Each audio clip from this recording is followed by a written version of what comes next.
What's up, kids and kiddos, buds and foes, as I like to say? We're getting comfy here. I have a new little setup, but it's a temporary one where I'm doing a little handheld mic. We'll see how this goes.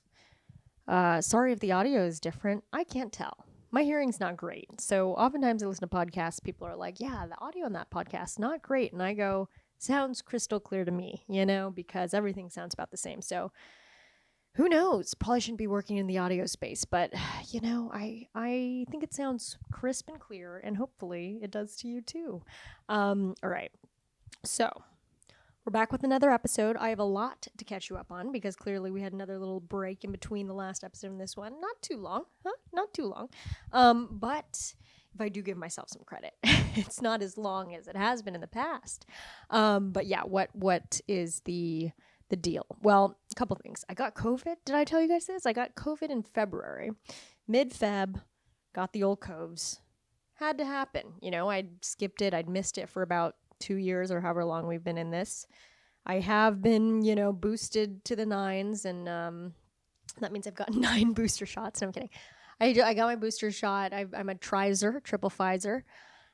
But the old Omicron, she's a weary one. And so, yeah, got me good. It wasn't a terrible bout, but what was a bummer is I was going to do a stand-up show, and I was very excited to do this, kind of taping type thing.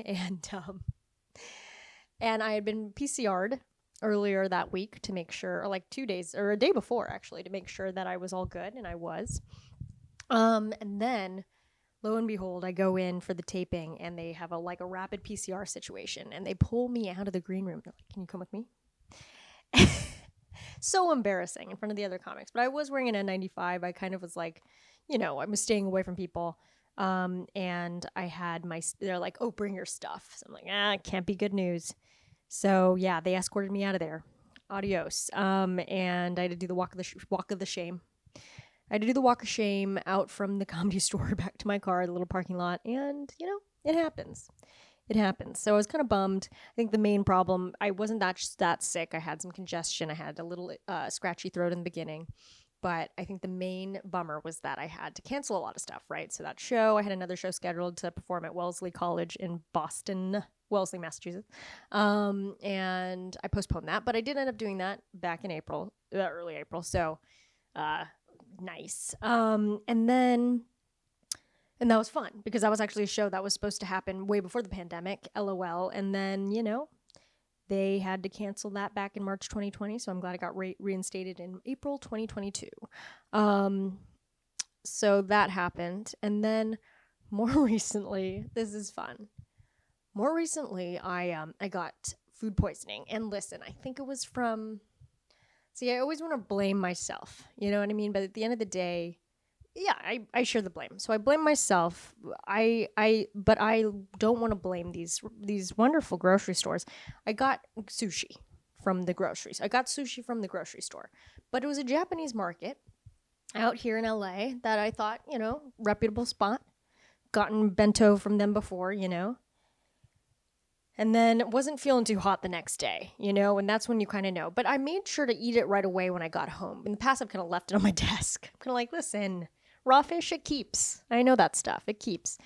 But in this case, it didn't keep. No kept. So I was feeling a little rough the next day. I kind of had a fever, and I was like, oh my God, did I get COVID again? Brutal. Twice? Can you get Omicron twice? I didn't think so. But maybe it's Omicron Batu, as they say. Or Batu 121, another great hit. So I was worried I had that, and then it turned out no, it was just a tummy. Had some food poisoning, bad. But I was feeling okay the next day. I had to cancel some stuff that day. Then the next day I was recovering, and then Sunday I had plans to go to Disneyland. And if you know me, I've talked about Disneyland on the show maybe briefly. AJ Raphael, wonderful guest musician. He was on. He obviously a huge fan of Disney. If you are a fan of his, we talked about Disneyland deep in the pandemic. We were guesstimating when it would reopen. I think he thought August 2020. So off. I predicted the following year. I think it was close to right. Anyway, I haven't been since before the pandemic, of course. But my friend, shout out to Lynn. she works for Hulu and has free tickets. So she invited us at some point before, and we didn't go. And then finally, we're like, yeah, it's time. So we went. And get this. So I'm recovering. I'm pretty much okay, feeling good. We're at Disneyland, and roller coasters and food poisoning. Not the best combination, let's just say, right? I'm well versed in the coasters of both Disneyland and California Adventure, and I was pretty good about, at least I wasn't getting like the pains right as we were taking off. I went on the Incredicoaster that has a loop-de-loop. They also shoot you off in the beginning. I went on Thunder Mountain, Big Thunder. I went on the Matterhorn. So we're really getting jostled. We're getting jostled in the tum. I personally was handling it quite well, if I do say so myself. I was feeling fine at the beginning of the day, but I think that coupled with walking about 10 miles, in total once we checked our phone, 6 miles, I don't know. I round up.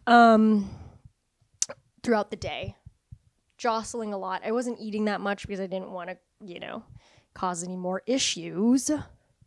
And so by the end of the day, I was like, listen, folks, I gotta bounce. So we had like fast pass tickets essentially to Space Mountain. And I was in line for Space Mountain. I was like, I can't do it. And it was sad because it was like 10 p.m., 8 p.m. I don't know. It was like the end of the day. We'd been there for like 12 hours.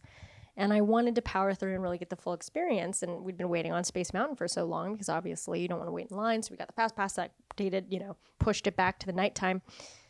I had to bail. On Space Mountain, folks. It was not my finest moment, but I've been on Space Mountain probably 100 times over the course of my life. So it's okay. I understand. I know it's fun. It never gets not fun, right? I even went on Splash Mountain. Splash Mountain and diarrhea again. Not the best. Again, I did not splash my mountain. It was fine. I kept it all contained. It was okay. And I hate to say diarrhea on my podcast, but I did. And we all go through this. You know what I mean? You can't escape such a thing as a human being. But also, I also am pretty comfortable talking about this kind of stuff. And I know some people aren't comfortable hearing it from me or talking about it themselves. So I'm sorry. But this is just how I was raised. And I noticed this because I will say, some people not comfortable. But I was always like, I'm pretty comfortable talking about this stuff. I think I find it funny. I like a poop joke. I like a fart joke. I know it's juvenile and honestly hack, but I do, and I'm just trying to stay true to myself. Okay. But I realized, I think because I was on vacation with my parents and we were getting lunch with our cousin.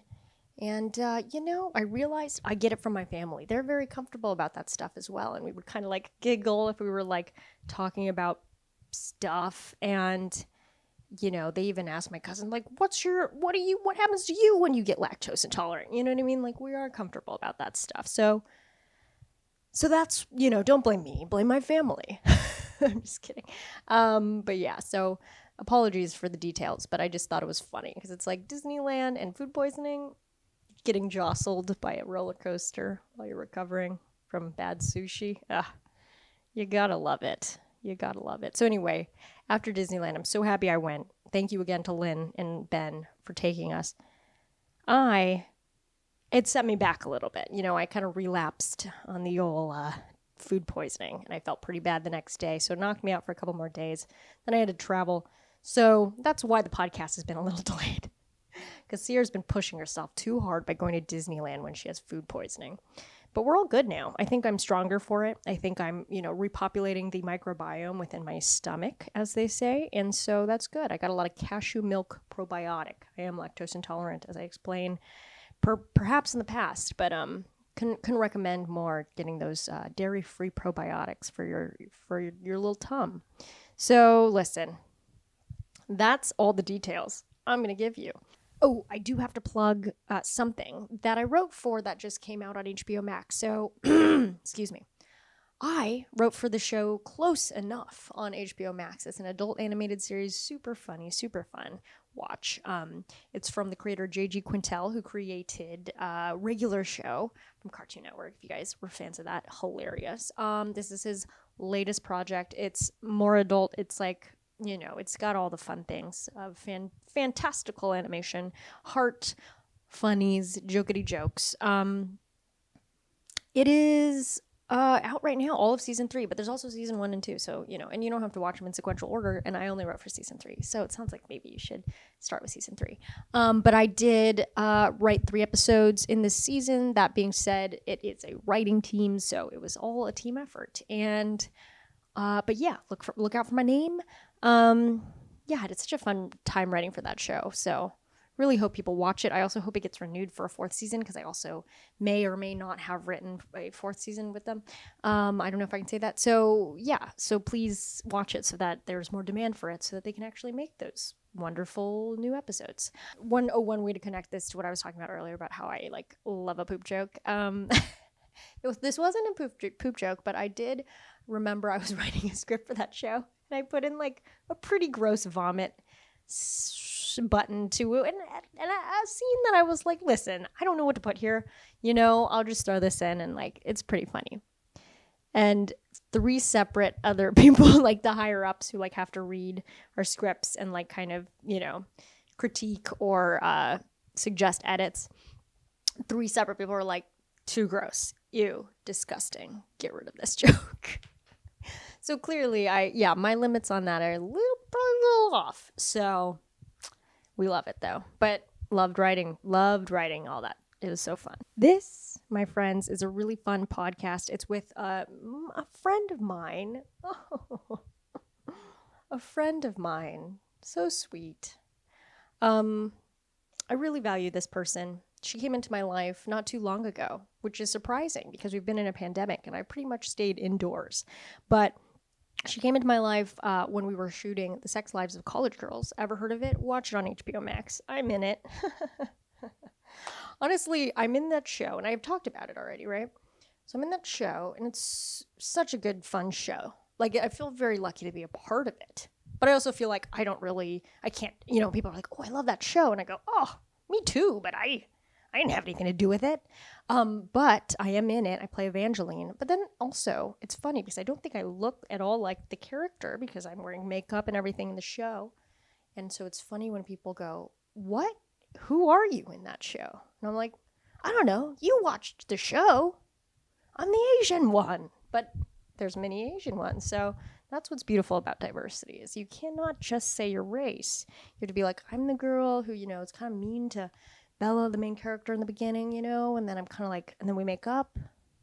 Anyway, hard to explain, but I am in that show, and so is the guest today, Cheyenne Perez.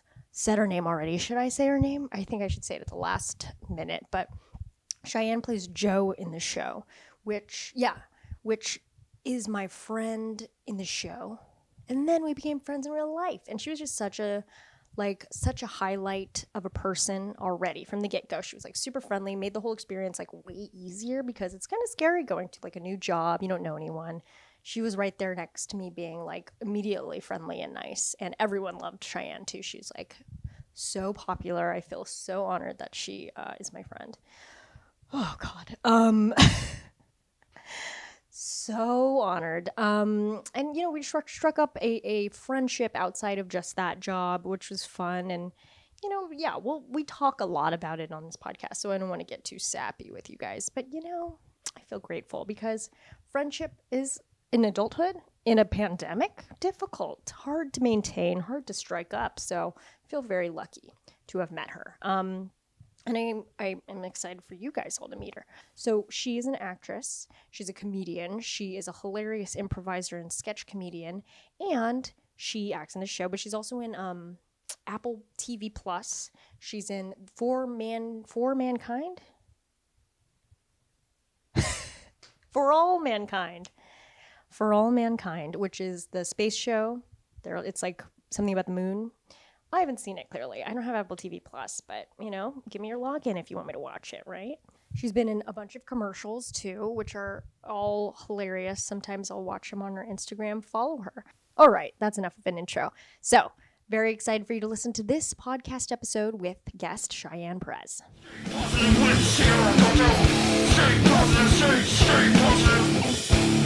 Hi. Hello. Hi, Cheyenne. Hi, Sierra. Hello. Long time no see. So good to have you. Oh man, what a dream to have you on the pod. Thanks for guesting, dude. I need it. This is an antidepressant in a podcast form. Oh, so we love it, dude. So thank you for having me. From one sane female to another. So sane. Thank you. Staying sane, as we call us. Staying sane. Hey, pitch on the podcast okay. name. Thank you. Staying sane. Can we change it? Staying sane. Yeah, I'll change it. I'll change it for this episode and this episode only. Thanks. Cheyenne Perez, you are a actor. Yes. You are a comedian. Yes.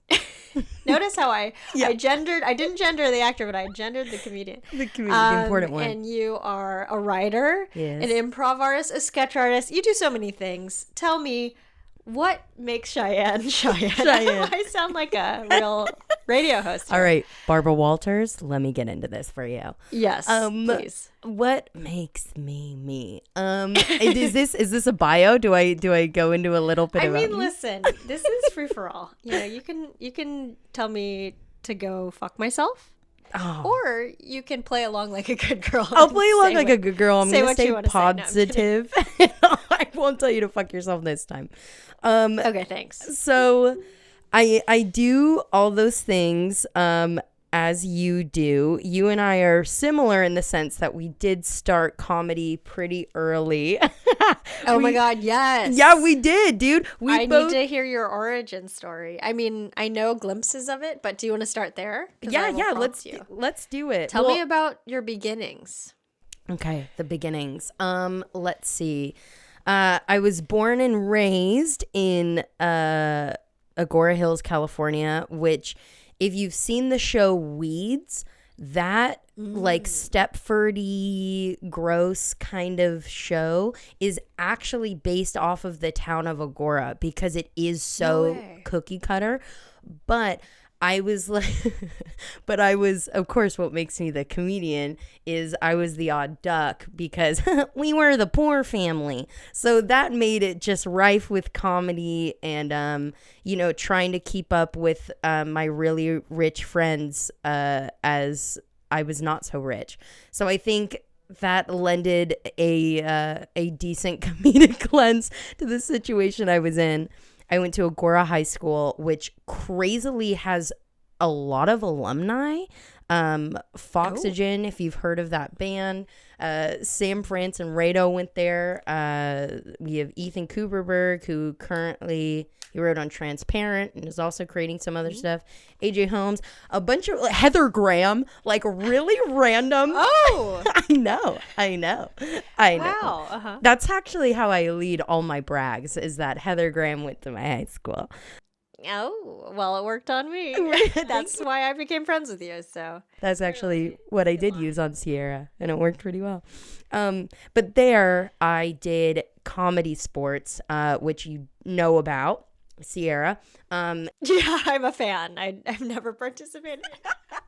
Which I know you know about. Yeah, I am a big fan because it was at my high school. Yes. And this is our other connect. Yes. So at my high school, comedy sports was like the only probably improv thing, which is more than a lot of high schools, I guess. But I was a fan. This is before I did comedy myself. I would go every month or whenever they had them. And your best friend / roommate, can I air that? Is that private information? Shout out to Maddie. She was at my high school doing comedy sports, among other things. And so I remember watching her do comedy. And then, fast forward and I'm like, who's this other hilarious person? And then, oh, wow, you know that hilarious person from my high school. So, yeah. So comedy sports, short form improv comedy. Yes. It can be in high schools. It can be professional, right? Mm-hmm. There's like you did it in high school and then you also went on to I did it in college. And it was funny doing improv back then, as I'm sure you kind of remember, where, this was like circa 2008, 2009, 2010, 2011. So this is like a time that like improv wasn't really like the cool thing to do. It was like the thing where you would tell your parents that you or your parents' friends that you do improv, and they're like, what is that? And you literally had to give them the log line to whose line is it anyways every time. Oh, yeah. What was the log line? But basically it was, well, there's a little show on a network called Whose Line Is It Anyways, where they do a bunch of fun party games in front of a live audience.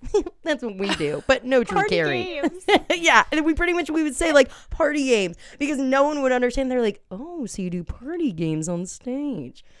And That's such a diminishing description, but yeah, I guess so. To the layperson who's been to parties but hasn't been to an improv show, they're like, so like when we play charades at my cousin's Christmas party. I'd be like, you should join the when team. we do Pictionary. Diane, you would crush Love it. a party game. Yeah, so I did that in high school and did that in college. And then it carried on to where I met you on the set of Sex Lives of College Girls. I have to cut this in Name though. drop, Jesus. Yeah, big ups. But I have to cut in and say, Sierra, like the fact that you didn't do improv, but instead this bitch was such a bad bitch and was like, actually, I'm just gonna do stand up and be really funny. Maddie, our friend who we talked about earlier, literally said, she was like, Sierra was so funny and had the balls just to do stand up by herself in front of the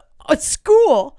In front of the high school. Hilarious. Oh, true. That gives me heart That did palpitations. You were alone on stage, man. Yeah, it's not a fond. It's weird. It's crazy that you did that.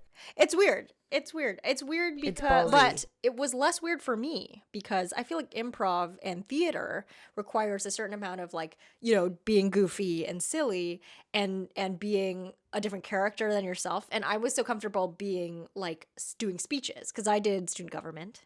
So the easier way in was stand up because I'd already done solo speeches versus that would be much scarier for me to go up on stage and be like, give me a word. Okay. He said penguin. Okay. Penguin. Bok. I don't know. So I think there's a lot of stuff that's not a penguin, but that's what I would have done if I was an improv. I would have been a disaster. I don't think so. So fine. Yeah. So I think, there's definitely risk to both. And I saw less risk in the stand-up You realm. know what's so funny? I saw so much risk in the stand-up because I'm actually surrounded by people, some of them less funny than me, so I can this is my opportunity to shine. Oh, no. Yeah, I see what you mean. Yes, for sure. That makes a lot of sense too. Shine by comparison. I think Shine by that's the lesson comparison. here. I was in high school. Now we're in Hollywood. With unfunny people. Yeah, and now it's scary. Hollywood. So jumping to our lovely run-ins on the set of the Sex Lives of College Girls. You played the amazing and hilarious Jo of the so Cotillion, funny. which is the campus humor magazine that the protagonist Bella joins. Oh, spoilers! Yeah, spoilers. But Sorry, yeah, guys. She's trying to join. And our first day. A couple things. Our first day on set was we shot this whole thing deep in the pandemic. It was the first time we were seeing anybody, let alone we were put into this crowd of people like a lecture hall as if it was all good. And it was horrifying. And I think you made it so much more pleasant because you were so sweet and nice and funny. And you have the gift of gab, as we've discussed, which is something that I aspire to. But I think you're able to talk with strangers. And I was a stranger for all intents and purposes at that point, in a way that's very easy and flowing, and it keeps the conversation fun and light. And I think that was oh, wow, this is how professionals work in this business. Oh my God, you're so sweet. They're able to carry on a conversation with anyone they come across, even in the middle of a pandemic. So that was a fun time. So yes. And then cut to our first scene together where we had to speak, and we were in a trailer for a while. For and we lost how many all hours? Our sense of self. Was it 13 hours? Yeah, 13 12 hours. Yeah, I think it was 12 to 13 About 13. hours. Yeah, I'd say, give or take. Poor Sierra would just hear the trailer of me discovering what TikTok is. Sure. And just you hearing glimpses of TikTok dances for 12 hours next to me. That's so good, I want to though. I had a apologize book now. on me. No, I think I was honored to have that, front row seat to the discovery and TikTok. embrace of TikTok from Cheyenne. And we had our lines ready to go. And this is a scene that we had, I think, what was your audition for this? What was your audition process, if you don't mind me asking? Of course. So I originally auditioned for Lila, I believe. Oh, yeah. Yeah. Layla?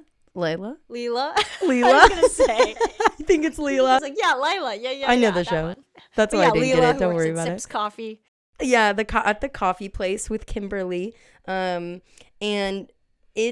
that audition went well, but as Hollywood goes, I did not get that one, but it was still a pretty funny audition. So I was like, okay, well, Wait, on so to that the was a next. tape that you sent in? Yes, that was a tape. Or That did was you a have tape. to go in person? Oh, No, you didn't oh have my to, God. yeah, nothing is in person at this point. Nothing is in person. They were all figments of my imagination, thank God, because in person still scares me.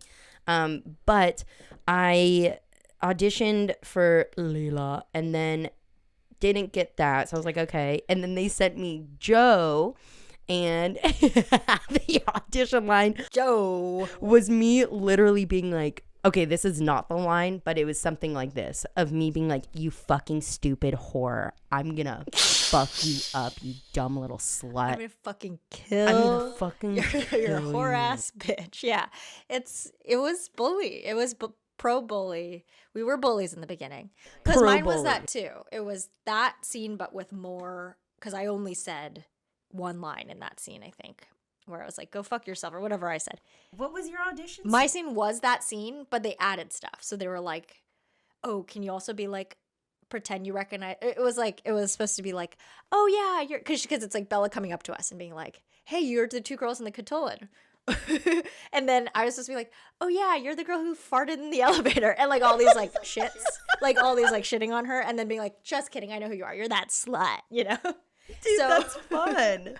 You had a fun one. So yeah, so it was a longer version of what we did that first day. So, and yours was too, it sounds like. So it was kind of funny because like we had like memorized it for the audition, right? And then like got it. But anyway, continue with Okay. your audition process. Well, We want the inside. I do info. have to tell the story of when we were fine. Oh God, it makes me want to throw up, Sierra. It was when you know what I'm gonna say. It was when we finally, like, hour 13 of us being in our trailer. We have had our hair and makeup done 5 times because we simply sweated it off in our trailer. Right. I'm on like my third set of contacts that I like took out and put Yeah, back that in, were 'cause it's crusty. just like, the eyes are drying up. Here we go. Yeah, dude, you're popping caffeine pills. I'm popping matcha packets in my mouth, just raw dogging it. Really? Yeah, just like taking the whole leaf to the face. Yeah, I'm just really going for it. And so we're exhausted. We're so tired, but we're also so stoked. And so finally we get to set, and it is the glorious Mindy Kaling. And it is, I think Justin was there as well. He was there too. Yeah. So it's like our two, heroes. Mom We're and Dad. so excited that they chose us for this opportunity. It is 1 a.m. and It is also and like we're like 1 a.m. okay, yeah, and then continue. Oh, well, we both know where this is gonna go. They ask us to be like, okay, well, like, let's run the scene, and we're like, God, absolutely, that sounds so good Yeah, right now. I'd love to do it. Absolutely, love to. Our eyes are literally on opposite sides of our faces. We are so tired. It is. We are so tired. We're like, okay, and I kind of forgot what happens. I remember what happens with my part, but all I remember is that we both just really butcher these easy lines in front of Mindy. It was definitely. It started with me, I think. It did where start with you. It They did start- read the intro line they read for Amrit's Bella like, "Oh hey guys, I recognize you guys from the Cotillon, and then Mindy looks at me, and I go, and I look at you, and then I look back at her, and I go, "Oh, it's my line. All right." Shit. So, we had I had one line and I had one job. And did I do that job? No. But, it's that okay. was sort of the fun of it. I think It's okay because we weren't Joe fired got you in that covered. moment, which is nice. It was good. It came to me. Joe had Joe. me covered. Yeah. Maybe, yeah. Then you came in, you said your line, I said my line, and we were like, well, that's good, right, Mindy? Right? Right, Mindy? Except the And, fact that she didn't fire us. She could have. she could have, because she asked me what my, it's scene time. Sierra decides to say her line the second time, so then I'm like, great, time to respond. And I literally I don't even think I say a sentence pertaining to the script. I'm like, the bubbling matter goes to the left of the solar rays. Like, it's not. Ooh, I like that. Good improv. Good improv. But it has nothing to do. Then she's like, do you need the script? And I'm like, oh, no, don't worry, Mom. Like, I got you, Mindy. This is going to be great. And then I try to say the line again, and then I butcher it, and then finally, like, Justin, co-showrunner, very sweet, dad vibes, gives me the script, and is like, why don't you just read it? And I'm like, thanks, Daddy. Like, yeah, thank you. Thank you. And then I finally say my line correctly. But then we shoot the scene, and it went great. It wasn't scary. Yeah. I mean, listen, it was precisely, I think in many ways waiting that long in the trailer got rid of our nerves. If we were like bam, bam, bam first day, would have been like, oh God, I'm so scared. I had never done this before. It was really like my first. I had shot small things here and there, but it was my first recurring role. So for me, it was like, definitely would have been, whoa. I would have maybe been way worse. The 13 hours killed the nerves. Yeah, it killed the nerves. Yeah, it really made it put things in perspective. It's like, oh, at the end of the day, I'm tired, and I just want to get through this. Rather than like, oh my God, I have to say this one line perfectly. And I think, thank God, it wasn't like we had huge scenes where we had to do emotions and crazy stuff. Because then, of course, you want to be tip top shape. But like, we had one little scene. It was fine. They did not truly care. They wanted us to end it. I mean, it was like, it was like, all right, get these girls out of here. And another thing that I realized is I had to wear heels throughout this season. And there was a thing, and it was something I chose to do. Because basically, there was a point at which they were like, hey, we haven't defined your height yet in comparison to, say, Umrit. So if you want to wear heels, we'll put you in heels for the rest of the season. If you don't, you don't. And I was like, let's put me in heels because I'm considerably shorter. I did choose. Well, you're cuckoo, but I get it.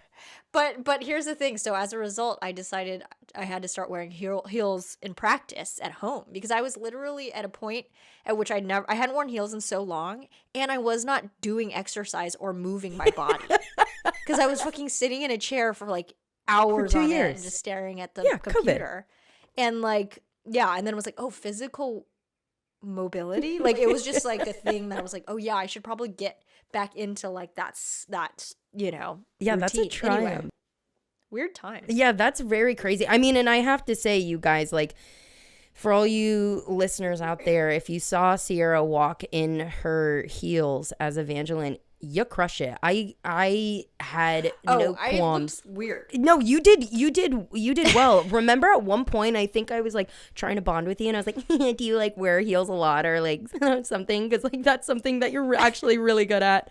And you're like, no, I don't wear heels. Like, ew, get away from me. Get away from me, weird girl. That's hilarious. Yeah. I guess, I think I wore them a bit when I was in college, when I was, so true to life in that sense. Dude, I have bunions, so I can't wear heels. Oh. I'll show them. Yeah, that's. You see, there's like a bump. Nice. Ooh, foot content. Sorry. Whoa! I'm blurring that out. Blur it out. For the YouTube. Blur it out. People get weird about it. So your foot's on blast now. Thank you. This life. Damn. Hollywood's brutal. But yeah, what a time. And not only that, we made some good friends, which was fun. We had our little Catullin clique. We still do clique have our sounds Catullin negative. Club. We have our Catullin club. It is funny, that whole cast really did like separate into, like, they did find their cliques, and it does sound clicky, but like literally we just like never interface with anyone else. Because the cast is so big and COVID, and they had different scenes in different worlds. Like the way that the show is written is very much like college. It's like you're in your room, and then you go to your club, and then you go to your little like job, and like all these things are compartmentalized. It's pretty rare that those people would cross over, No, that is true. And I mean, casting did such a great job on that, just because they did hire all comedy people for the Catullin pretty much. So immediately we all kind of had that thing of like, who's gonna say the most jokes? I always left it to everyone else. I feel like my approach to comedy Let's is hear it, that Sarah. I'm not like I think people think I'm going to be funny. I'm not going to be funny.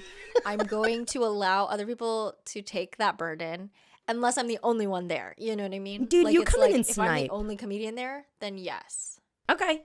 No, that makes sense. That makes Right? sense. Because it's like a group project and Yes. I'd prefer to be the slacker. Yeah, know your role. Find your role. You're there or Yeah, you you're know, sweet. anyone else is there who's a comedian. No, she's just being sweet. What really happens is I can't literally shut the fuck up. I can't stop talking, period, whatsoever. And this bitch is actually gift. like thinks before she blurts. And so you'll just come in with like snipe comments. It'll be like, oh, here's a funny thing. Here's a funny thing. And then Sierra's like, and like, we'll just say something funny that's like, what? Are you kidding me? That's very kind. I've been saying 20 things in the past minute and none of them have landed. No, all your stuff is gold. All right.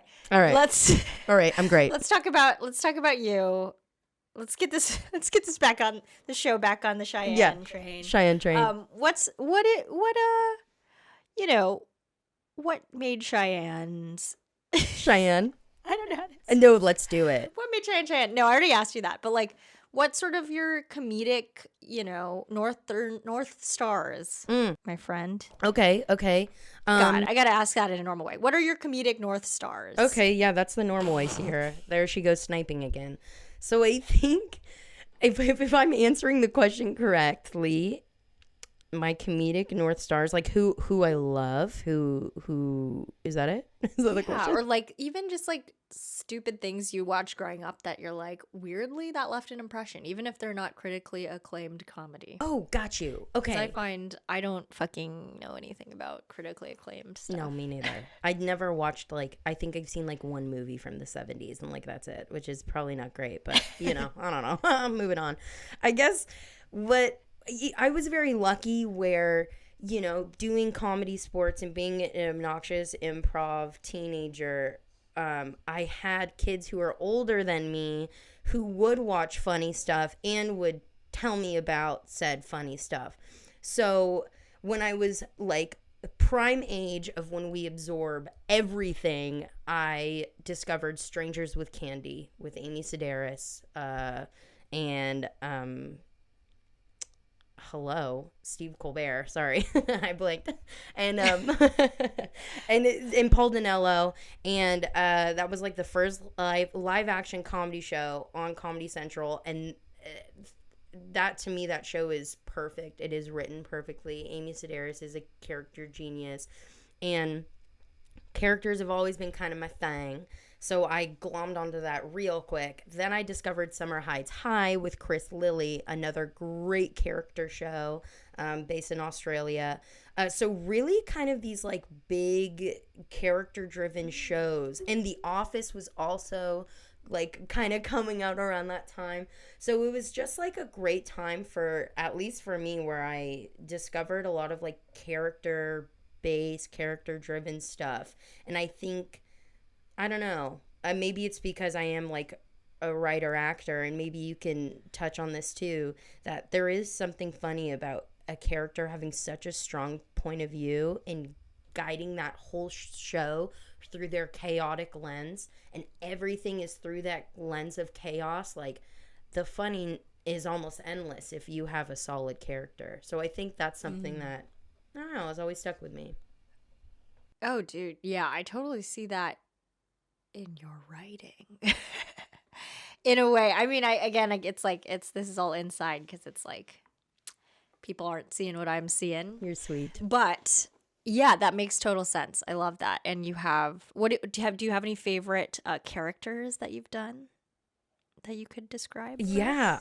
You know what? I'm really good at playing latchkey kids. Like that's kind of my specialty is playing children that don't get enough attention at home.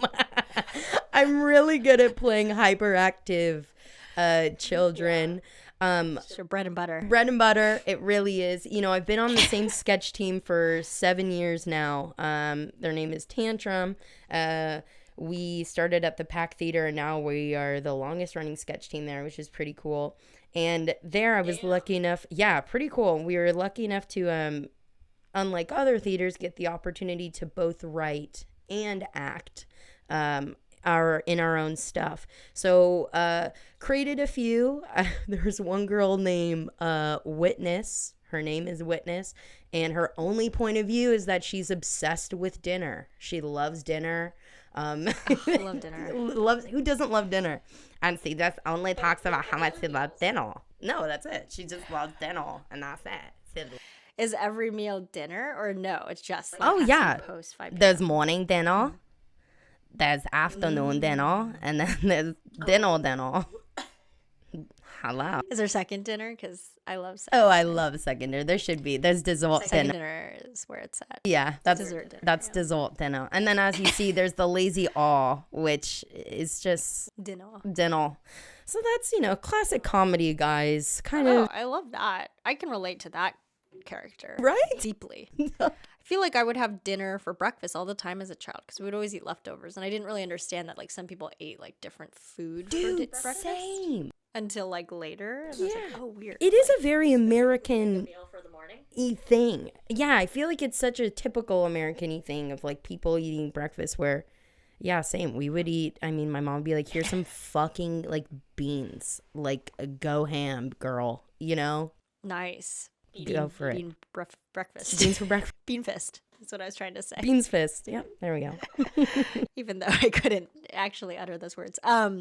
Beautiful. Well, this here on Stay Positive, we have a new segment called Nega Time. Okay, down. Did you? I didn't warn you about this. No, you didn't, but I've I know listened. we're trying to keep it positive, but sometimes you got to be negative, and that's why I've demarcated a special time for Nega Time. Nega Time. I'm doing the graphics right now. Got it. So, is there anything that right now you'd like to be negative about? You could shit on fucking breakfast. You could shit on, the. Oh my God. Okay, dude, I've got this. And this is maybe not a very nice one and could actually maybe Nega Time is mean. That's what's fun about it. bitch, let's get into it. Okay, so you know what? I've been watching a lot of because everybody has a camera in their fucking hand at all time. Everybody has a microphone. It's great. I love when fourth graders. We're all filmographers. Yeah, cinematographers. And I love that everyone can display their point of view that they should never share with the world, but now that they can because they have a fucking microphone in their hands at all time. It's great. So that's one negative thing. But if I'm really digging into it, there is and Sierra, tell me if you've seen this too. Has there been a surplus of white men doing like maybe sketch level 3 premises on TikTok and on Instagram, and they just get me. There is something about it where they are these premises that are not funny whatsoever. It's literally like, whoa, this freaking bottle is a little too big for me to hold. And then they have this shitty premise. Like, literally, that is a premise where it's like, this is a big soda bottle. Yeah, Fine. girl. Sounds like a good premise to me. No, I'm kidding. Sierra, I hate you. Listen, that's funny. Are they maybe professional Yeah. sketch writers? Stay positive. Okay, got it. So is it like them and themselves? Because I know there's like a lot of people, they do this and then they like put a rag on their head and they're like, I'm a girl now. Yo, yeah, I'm gonna no. be reacting to that. That is exactly it. And it is them. It is, and I'm like, look, I know like white men aren't really having the greatest time right now. I mean, listen, you don't have to justify this. Okay, good. I'll keep going then. But I also always feel the need to do a little disclaimer. Listen, Yeah. it's not all men. It's not all men. Sometimes they're not white. It really Sometimes isn't. They're not straight. I love white men. I date dudes who look exactly like my father. Seriously, I love white men. I date men who literally look like my dad. So that's fine. But I mean, I feel like that's inevitable. oh, it is. It is. You're about, everyone out there is just your dad. Oh, they are just, when I call him daddy, it is a two-way. Yeah, it is a two-time meaning. Father, Father. patriarch, Patriarch. Papa. Papa. Hello, Papa. Hello, Papa. Papa. Would you Papa. please be my boyfriend? Yeah, that's how I did it. How'd you know? Yeah, that's very sweet. That's tender. But yeah, so these men on TikTok I think with their sketch level 3 sketch premises. sketch, like they just graduated the COVID UCB sketch program from UCB. Oh. And they're trying out their premises, and I think there's also something in the sketch community too where it's like, oh, I do sketch, so therefore I don't have to take an acting class. Bitch, you are also acting. Even though the premise is funny, you have to be able to deliver the truth of the characters, douchey as it sounds. So I think right now online, I'm seeing like a lot of just like, whoa, we can make sketches whenever they want. And there's no commitment. The premise is terrible. And I'm having a bad time watching it. Negativity time. Nega But time. you can't look away. Nega time. Nega time. Yeah, you nailed that. You nailed nega time. Yeah, I mean, look, I think that's what's crazy about that's what's so interesting about TikTok, right? It's like I sometimes get on the algorithm of like it's showing me stuff I don't want to see, but I can't look away. Exactly.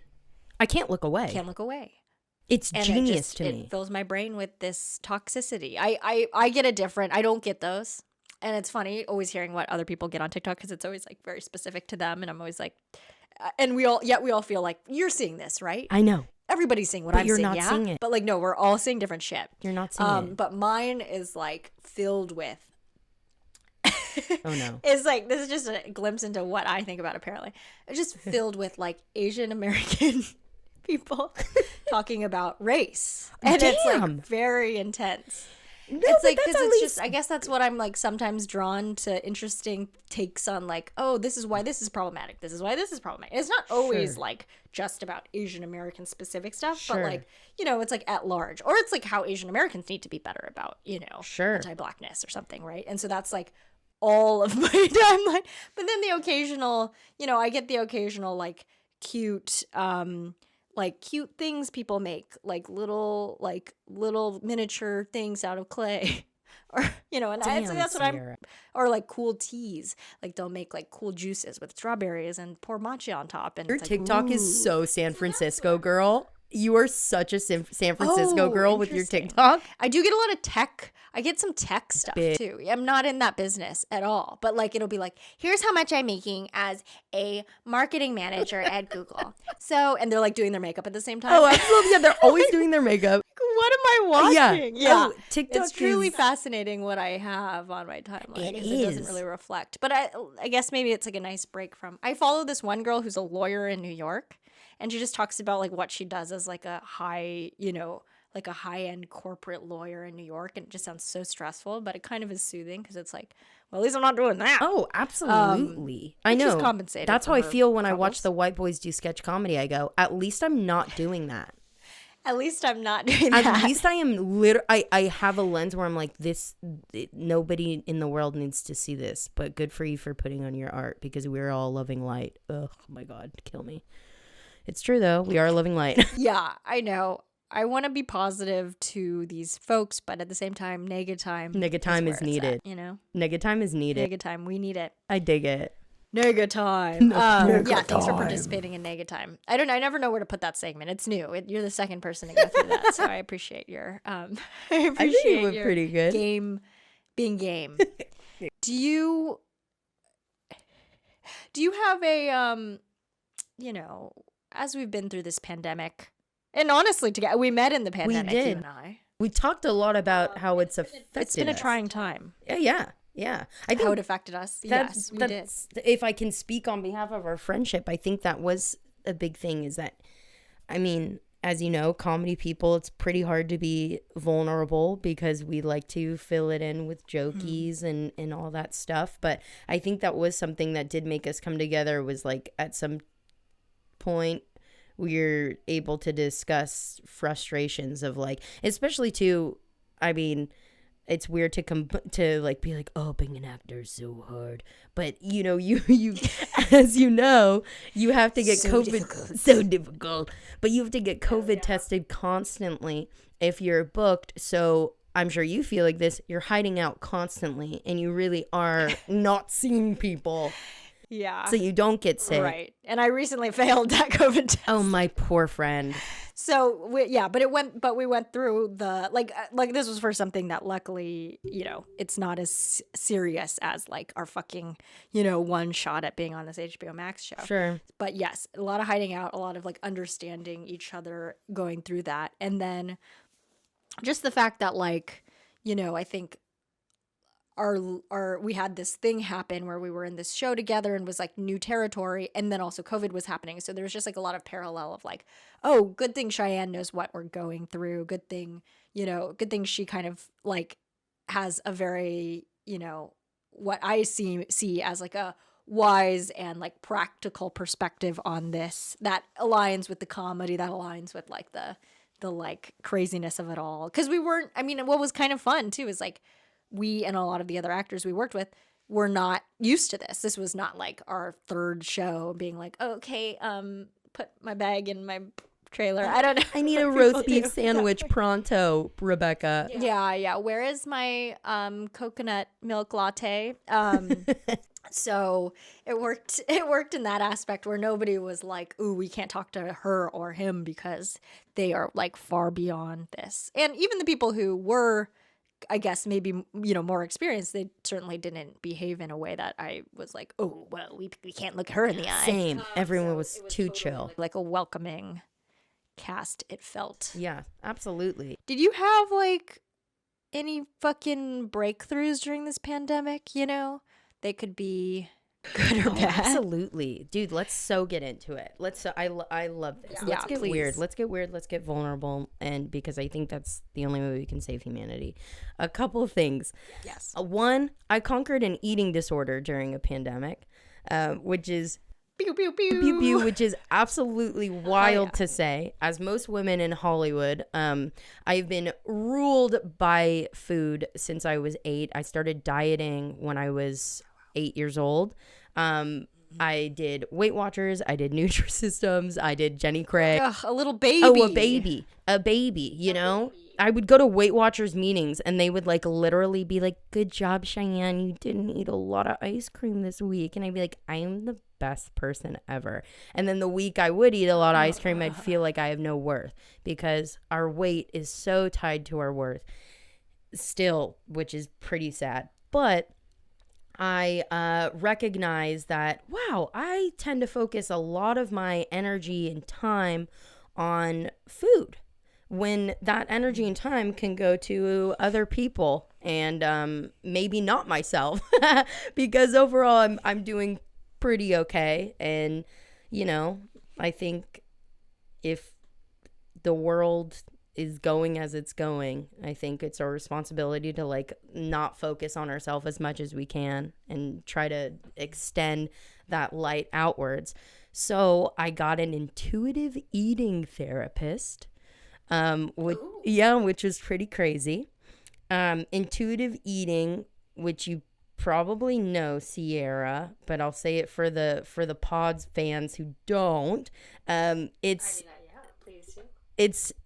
basically a way to eat without getting obsessive about your food. So you pretty much rely on a hunger scale.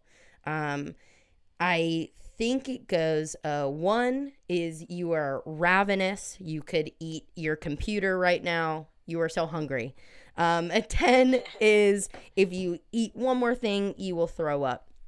And I think because so many foods were forbidden to me, pizza, ice cream, anything that's literally yummy and not a vegetable was always seen as bad. And so during this time, I worked to eliminate the bad and good foods. I've opened up all the foods. I can eat any and all the foods. And I've found, because intuitive eating is so great, once you allow yourself, truly give yourself permission to eat all the foods, not label them as good or bad, eat what you want, that you'll usually fall within a comfortable hunger scale, and you won't binge. You won't go to a 10 because you have unconditional permission just to go for it. And that did require me literally buying a bag of hot Cheetos 2 times a day, 3 times a day, just so I could get in my brain that you are allowed to eat this and it's not bad. And because I've done that work with all those foods, I'm pretty much chilling, and I eat what I want. I mean, I am a vegan now, so that is also a big change. But yeah, that's awesome. But it's not for dieting, you know? It's for #ethics. So hell yeah. Yeah, man. So happy to hear that. Thank you. Yeah, sounds like such a huge, a huge breakthrough as far as like so when you said like getting rid of the bad and good, just like the labels of bad and good, right? And then that kind of like takes that away for like the power of like, ooh, the forbidden fruit of hot Cheetos or whatever. Fascinating. Yeah, no, that's awesome. That's so great to hear. Yeah, it's been pretty nice. Thank you. Love it. Round of applause. Snaps all around. All around. But yeah, sounds like a very healthy way to, approach life a little bit more. We're inching towards trying to figure it out, and it's all completely a shit show no matter what. It is. It totally is. That's the thing, is that like, I don't know, somebody else's weight is none of my business, because as we know, we are so highly individualized, and our healthcare system doesn't really focus on that. It kind of does mass groupings of what they think it should be. There is such a thing as health at every size. And I think it's important just to let people live how they want to live. And they're probably struggling with food shit as you are too. But like, not you, Zier, the royal you, obviously. Okay, yes, thank you. I mean, listen, I get it, yeah. What are you saying about my diet? I mean, I know she has her latte powders. Sierra loves her fancy latte powders. And I did indulge in some latte powders. I would say, yeah, for sure there's a thing that I was grateful to learn early, in the sense that one of my friends, childhood friends, had also eating disorder, struggled with kind of, the general like moral quandaries that it seemed come with that, in a sense that I like didn't, of course, like, and seeing what she went through and seeing what is possible, and knowing like, oh yeah, it's just like different people deal with things differently. And also like, she was, I mean, objectively, if we look at it as like health or whatever, she ate healthier than I did, but still like, had her body reacted differently than mine did. And that's just the way that fucking bodies work. Like nobody has the same. But yet, we ascribe like a certain morality to like, oh, you're skinny? Oh, then you must be healthy. And it's like, honestly, no, like that never is the direct correlation. And like, it's hard. But I do feel like, I don't know if I would have understood that if I was just given the social messages. I had my friend who like was going through what she was going through, and so therefore I like saw it firsthand. But that's by no means what we're told in like any form, even from our doctors. And I mean, even from our parents, like, I mean, I don't know if you had that with your parents, and I've talked to my mom at length about this, but there's a lot of projection when it comes to parents and how they feel like they can't control themselves, so they have to put it on their kids. And like, and like, that's like kind of a very like sad thing that like, I don't think Weight Watchers should have a youth program. I think that's a very no. I think that's very like odd. Controversial opinion. Yeah, very controversial, guys. Watch out. Weight Watchers Junior. Yeah. Do they still? What was that? You know what? I think they did. So they have lowered the age of when you can join Weight Watchers. I think you can join at 10 now, which is pretty cuckoo, which is pretty sad. Like meaning you do not need your parents' permission if you have a way to pay for it and you're 10 years old. Bitch, start counting those points. So you can still join at 8.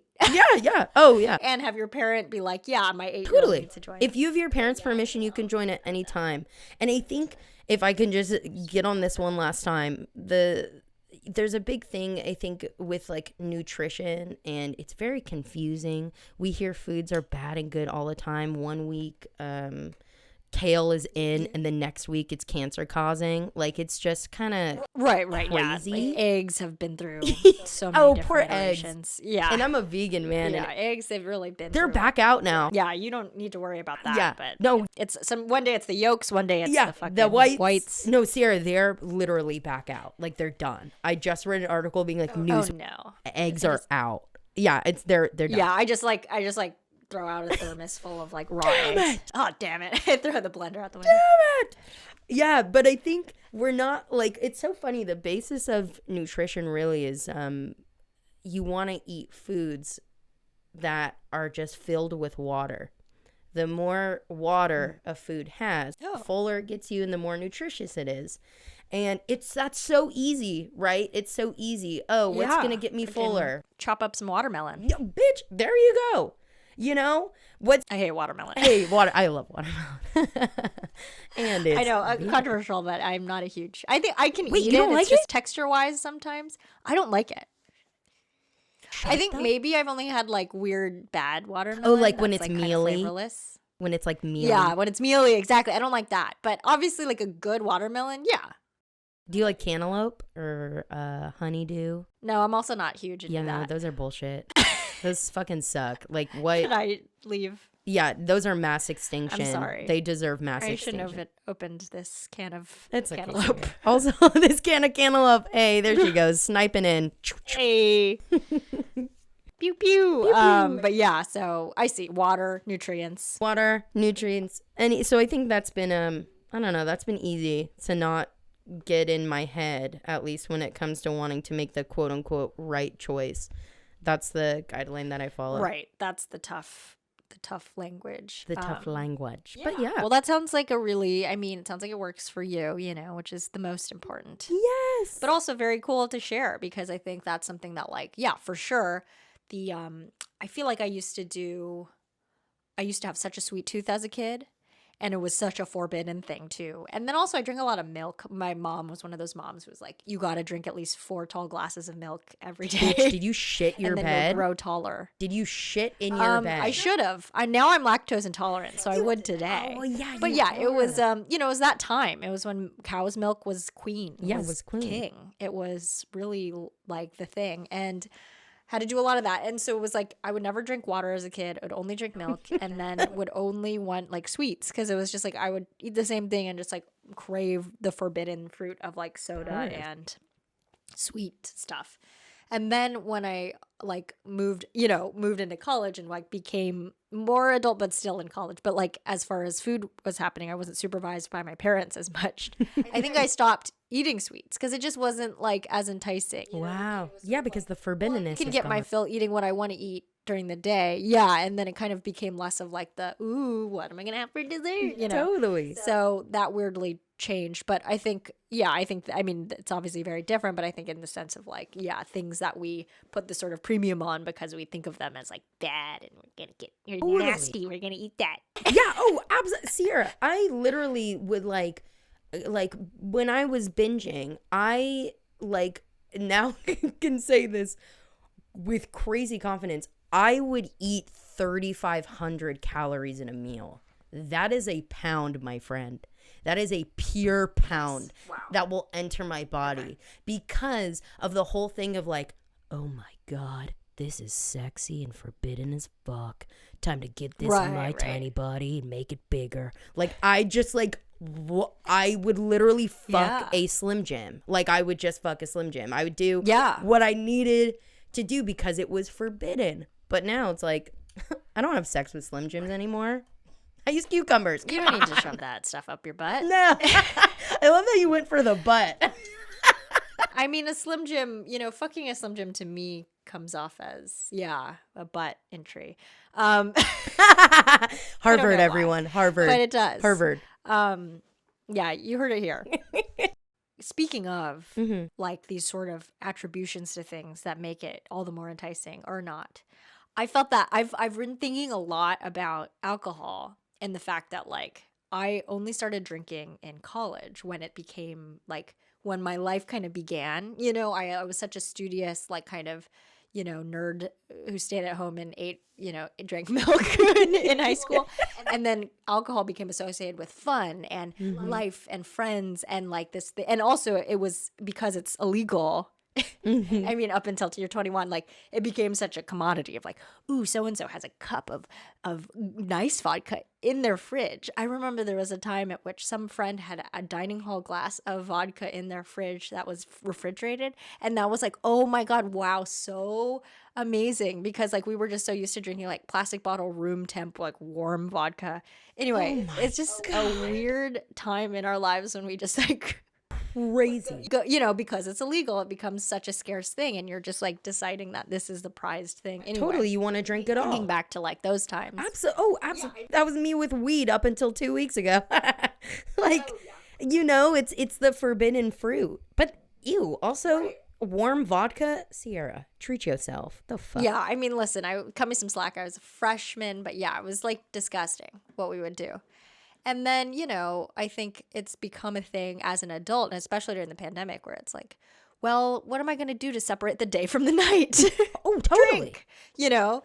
And like, I mean, not that I'm lucky that I have such bad hangovers and my tummy doesn't love alcohol that like I won't go to the complete end of my life. But I do think that like there is an element of like becoming cognizant of these things becoming associated with like a certain feeling. And then that's what makes it so enticing rather than like it itself. Like, you know, who cares? I guess like who cares about, you know, a drink? It's like not that great in what it gives us. But I think there's like an element of like, ooh, but then if we drink, we're going to have fun. Oh, we're going to have fun. Oh, it is. It's going to be so fun. There is, if I can cut in, because that spoke to something so crazy. I'm bringing up a notebook. I don't know if you guys can see it, but I was listening addiction runs crazy in my family. My dad was addicted to cocaine up until when I was 14, and that's when he had his intervention. So talk about making me want to be funny. That did Yeah, you got all the material. I got all the material. Thanks, Daddy. Yeah, thanks, Daddy. Thank you so much. But, you know, I think from an early age, that kind of, and honestly, genetically, I've kind of been taught that, like, you can find your loving light. You can find what's the greatness of yourself through something that takes you higher. Like like pot or alcohol, and that's something that I've had to work on because I, you know, do not want to be an addict. But there was something that okay, I finally found it. There is something that I was listening to, and I think Sierra, I sent it to you. Ram Dass is his name. Oh yeah, I did start listening to it, but I didn't finish because I got interrupted. No, girl, that is okay, but. What did you think? Did you dig? Yeah, well, so it's sort of like a question and answer format, right? Is that sort of like what the whole thing? Okay, because I just had it in the beginning. Yeah, I mean, I thought like he's very, you know, I love that, you know, he incorporates the humor as you did prime me for. And I had known of Ram Dass through, you know, him being a public figure and, you know, all the stuff with psychedelics, right? And like with that was kind of Harvard, his legacy dude. Early on. Yeah. He was like the one of the two professors who like kind of went down that path and like created this kind of counterculture thing. And yeah, so I kind of knew about him like as a, you know, from a biography standpoint. But yeah, I love that he incorporated the humor. And I think that was interesting that like there was a self-awareness of like his, again, I didn't finish it. So I don't know how, I didn't get into the meat of it, I think. But it was nice that there was like some self-awareness to it and sort of a lifting of pressure, that it was like, you know, you can do it this way, but also like don't get upset if you don't quite get it right, you know, with the meditation or whatever you're trying to do. So that was nice. But again, I have to finish it. No, but I mean, dude, I think you pretty much got it. I mean, like, I've been listening to him a lot, and if I'm really gonna get into it, the Vedanta Society in New York, which is a school of Hinduism, they do a breakdown of the Bhagavad Gita, which is just an incredible text that I really recommend everyone should read once in their life. And they break it down shloka by shloka, which pretty much means line by line. They started it in 2018, and they are only on chapter 7, and there are 18 chapters in this book. Oh, wow. It's pretty crazy. Yeah, thorough. Yeah, That's a thorough, close very read. thorough. But it's because, you know, there's so much meat in each one of these things, and a lot of it kind of is just about, I don't know, that we tend to get really tied up in our ego here. I mean, we're ruled by capitalism. We think we have to turn everything into money, and that's like our worth. And I think it's kind of nice to like zoom out a little bit. But in terms of addiction, Ram Dass said this, and I thought that was so good. And I was stoned as fuck when I heard this the other day. I'm high. I'm washing the dishes, and I'm already like, good. My brain's going because my polyamorous relationship has changed quite drastically. I would get high about like maybe 7 times a day, and now it's only on the weekends, which is good. But he says there are ways to use pot as a defense mechanism because one cannot accept one's beauty, and one feels they have to do something to be enough in the moment. Oh, yeah. I think I did hear that in the... Yeah. So I did make that. It's beautiful. Yeah, yes. I think I definitely...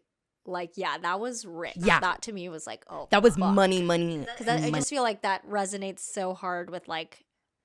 I mean, not even like, yes, some of what my own experience, but also just the understanding of like what addiction is and how Totally. it plagues so many beautiful people, you know? Yeah. Where it's like, oh, if only they could see what we see. Yeah, in them, what they are.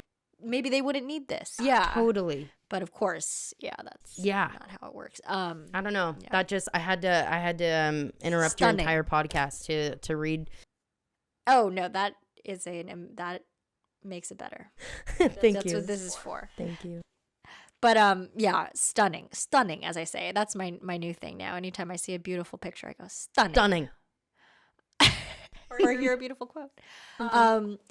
So tell me, my friend, as we are nearing the end of our hour, but also feel free to elaborate more.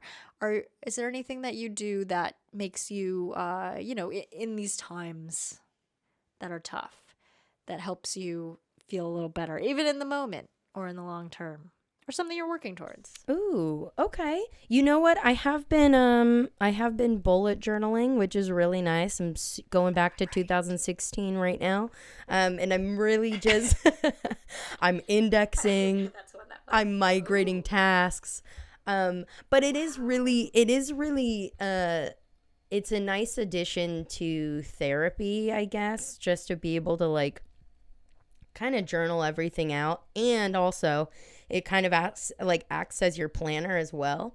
So it's kind of like, you know, you can be like, oh, this is what I have to do today. And then the next day you can be like, I'm so fucking stressed out about my fucking day today. So it's like kind of polarizing and really nice. So that's been good. I'm on day 2 of meditating. So day 2. So day 2, so that's nice. And really just, I don't know, I try to do anything to get myself out of my head. So if that's just going on walks, if that's playing with clay, like I told you about Sierra, Oh, right. which has been odd. Yeah, you're sculpting clay. I had thought for a second clay was like a dog. Oh yeah, or like a hot man that I found on the road, and I'm like, let's go, Clay. There we go. Clay, get over Clay, here. get over here. Your name is Clay now. Let's play. But anyway, but just to move to anything that gets me outside of my brain, because I don't know, again, I think everything that's like panicky, at least for me, usually goes back to money, which is odd. And I do think that that's a product of capitalism, and it's kind of nice to separate my worth from money and the economy and the world, and just to kind of zoom out and witness it and do what you can. But ultimately, no, I mean, as hippy dippy as this sounds, we're kind of, we're all the clay, but we're molded into different pots. But ultimately, we are still that same clay. Ooh. You know, kind of Clay. You know, bring it back to clay. Bring it back to clay. But yeah, I do think it's nice knowing there's a unity among everyone, especially now Yeah. when there's such divisiveness Oh, crazy. in these troubling times. Yeah, these but yeah, I troubling think times. that feels the most comforting, especially, I don't know when recently I felt that way, but I think, seeing people out and about and knowing that they have similar like things that's going like that they're dealing with. I think either hearing it on other podcasts or like, even Totally. going out and seeing like there's a school. I live right by a school. And sometimes if I'm out at like 3-ish, like they come out of school, I guess, and I'm like, oh God, there's children. But it's definitely like, oh sweet, like kids are still going to school. Like me not having kids, I don't understand how kids work, but it's definitely like, oh, the world still turns and they're just trying to get by like we were trying to get by, studying their times tables and their elementary periodic tables. Woo! And then, yeah, I mean, the thing that you're saying about the ego, it seems like you're coming back to the ego a lot, which I like, right? You're like, Yeah, I think I've also just been doing like push it out. tons of psychedelics during this during this COVID time. Yeah, if there was ever a time, it's probably now. Yeah, and if you're feeling good, and if you feel up for it, because it is, you will be faced with a lot of the demons that you've been trying to run away from. Yeah. And they you have to be strong. they will charge you, and they will charge you, but you're taking it for growth. So sometimes you have to turn to the scary thing and say hi to it and give it a hug and just embrace it. And I feel like that's also helped too. Not that I use like any kind of drugs or anything. That would be crazy to admit. Yeah, God, it's a metaphor. My Metaphor. goodness. Stop being so serious. Yeah, 1,000%. I think that is so hard with what we do, because I find sometimes I'm like, did I make the right career choice? Considering a lot of my product is my body. We are the business. I sell my body. My face is the tax, is what the tax Face. It gets taxed. Can't be helped. Yeah, No. I pay about, X amount on this for taxes, 30% of my wealth. Of my face. I chunk it off to the government. But the reason being, like, yeah, it's just I don't think it's a normal thing for us to have to worry so much about our face. But I also think the world at large is worrying about their face a lot more than they've ever worried about their face because of Instagram and TikTok and all that stuff. Totally. So we're not alone No, we're not. in worrying about our face. But it's definitely, it makes the whole ego separation way harder, I think. Because I definitely see, like, the argument some people say, hey, don't do what makes you happy. Find your purpose, and then you'll actually be happier by pursuing your purpose. But if your purpose is tied to your face, Oh, yeah. it's a lot harder to justify that purpose. Sierra, absolutely. It's very hard, especially as like in a career that is so ego driven, to try to like separate from that. And it is really hard. I mean, Sierra knows about the text that I've like sent her being like, I didn't get this role and I'm like actually like crawling into a sewer right now and like I'm done. It's like Oh yeah, part of it. It's all part of it, and it feels really like, I mean, yeah, that's another great thing about your friendship. Is like these things that I honestly bottled up because I would be so ashamed to even tell other people that I was auditioning, or like that I was disappointed I didn't get something, because it's like, well, weird, because you thought you'd. Yeah, you didn't have it in the first place, cunt. Yeah, what the fuck? It's like, well, fuck, I don't know. Yeah, what the fuck? You want to fucking put your face on camera? You fucking self-centered bitch. So yeah, all those shame swirling in my head. I think it was just so nice to have like a friend who actually like was going through similar stuff, and knowing that like, well, it's like, it's also like much better that it's you, where it's like, oh, I respect Cheyenne, I think that she's so funny, So if she is also concerned about this business in the way that I am, then maybe I'm not doing something totally shameful, you know? God, I love And I think you. that's what's so helpful about I mean, having you. Yeah. it's true. Among many other wise advice. But yeah. it's true. I mean, Because like what we do is very fucking shameful. I'm yeah, just kidding. it can be But it can cringy. feel that way. It can be cringy. The only time it's not cringy is when my mom is a chiropractor and she tells her patients what I do for a living, and then they ask what my second job is, and she goes, she doesn't have one. And then they give her a little round of applause. So it makes my mom feel really, really good, but it brings me good. Yeah. even I mean, I'm happy that my mom's happy about it, but yes, you're exactly right. The shame is for real because we are literally trying to make money to make ourselves feel good by making people laugh. Great. Which that's fine. That's great. I think that, yeah, when you phrase it that way, I like it. Hey, we're trying. But yeah, so that's the brilliance of our, our lovely, lovely lives, ego-driven lives. Ego-driven lives. But, and then again, it's like, then what I think we do have to come back to, right, is like what you're saying about finding, your light elsewhere and outside of yourself. I think that is beautiful. I think you gotta. I mean, I think there's so many problems in this world and it's easy to dwell on it. And I'm a doer. I think you're a doer too. And I think you're also a hopeful person too. And I think it's time just to I don't know, do what you can and focus the fuck off yourself because ultimately no one cares about you, I mean, they do. That sounds mean, but you know what I mean? Not in the way that you but said. Yeah, no one cares about you in the way that we think that we people think that care they about do. us. Totally. Right. In that weird trolley fashion. Yeah, absolutely. But I love it. Thank you. Brilliance. Brilliance. Brilliance to you, my friend. Is there, anything you want to plug? Oh my gosh. Okay. I mean, or anything you want to say. I don't mean to cut us off if you have more you'd like to share. I think I said it all. It's time to get a good vegan meal, so I should head out soon. Things to plug. I am going to be on For All Mankind, Apple TV's a show about if the Soviets won the space race, which technically they did, but I'm not saying that.